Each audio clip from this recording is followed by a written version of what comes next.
The focus for Georgia-Cumberland Conference camp meeting in 2024 is Christian education and discipling youth. In our short history segments, lest we forget, we're going to explore these themes from a couple different directions. But we can't go any further without going back to the very beginning. And you can't talk about education in Georgia-Cumberland without talking about Graysville.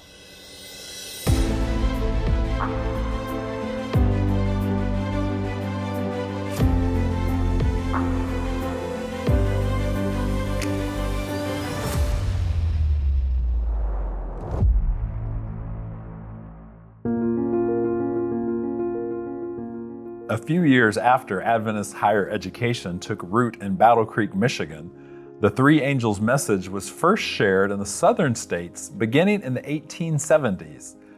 It was not long before the growing number of church members in the South began to plead for a school closer to home. In 1890, a Southern Institute was held in Chattanooga with a large gathering of believers from every state in the South. One of the topics of this gathering was the location for the hoped-for school. Robert M. Kilgore, the leader of District 2, along with the other leaders of the Adventist Church in this region, begun this search process. Offers were given from several different churches, and tours were made to find the best fit. Churches in Chattanooga and Dayton, Tennessee, as well as Atlanta, Marietta, and Alpharetta, Georgia, offered beautiful locations.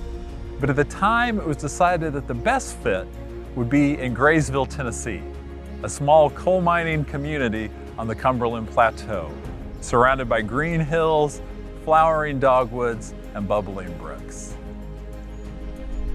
By 1892, Professor George W. Colcord had established Graysville Academy. Working with his wife and his nephew, the school prospered, and in a short time, there were soon over 100 students. Many Adventist families were moving to this area so they could take part in this fledgling school. But some in the local community were unhappy, perhaps envious with the growth of the new school and the church in this community. And these brought down the power of the Tennessee state Sunday law on some of the local leaders simply for doing routine chores in their homes and on their farms.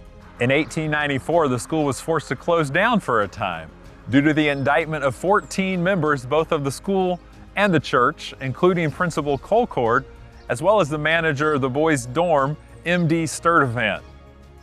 This case became known throughout the nation, and even though the judge admitted to the injustice of the law and the malice of the prosecution, he was forced to find them guilty and to charge them $2.50 as well as $20 in court charges. Out of principle, they refused to pay, and they found themselves on a chain gang building a bridge. Eventually, by the fall of 1895, time had been served, the matter had been cleared up, and the school was able to reopen again. The school continued to grow, and soon a health sanitarium was also started in Graysville. In 1904, Ellen White visited here in Graysville, spending a Sabbath and a Sunday. She toured both the school and the sanitarium, and she said, "My heart was filled with thanksgiving and praise and rejoicing." Graysville Academy grew and changed names to Southern Industrial School and then Southern Training School. As the years went on, it soon became evident that the school needed more space to grow and did not need to be near the center of town. It needed to be in a more central location with easier transportation to connect with the growing conferences and unions in the South.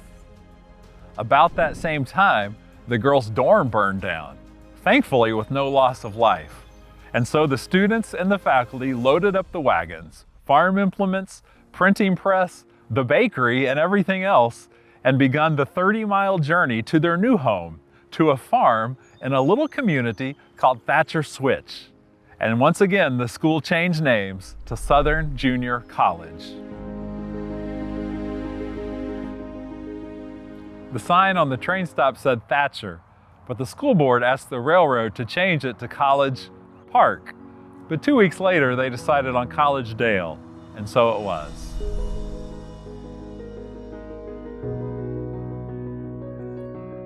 Even after the school moved, Graysville Academy continued serving that community for many years to come.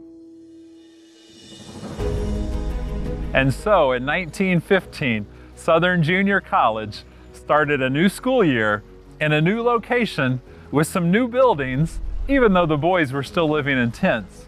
But the school continued to thrive and the students continued to learn. In 1917, a large baptism took place in the creek that still flows today. This school birthed Collegedale Academy, which today has almost 1,000 students, ranging from early childhood education to grade 12.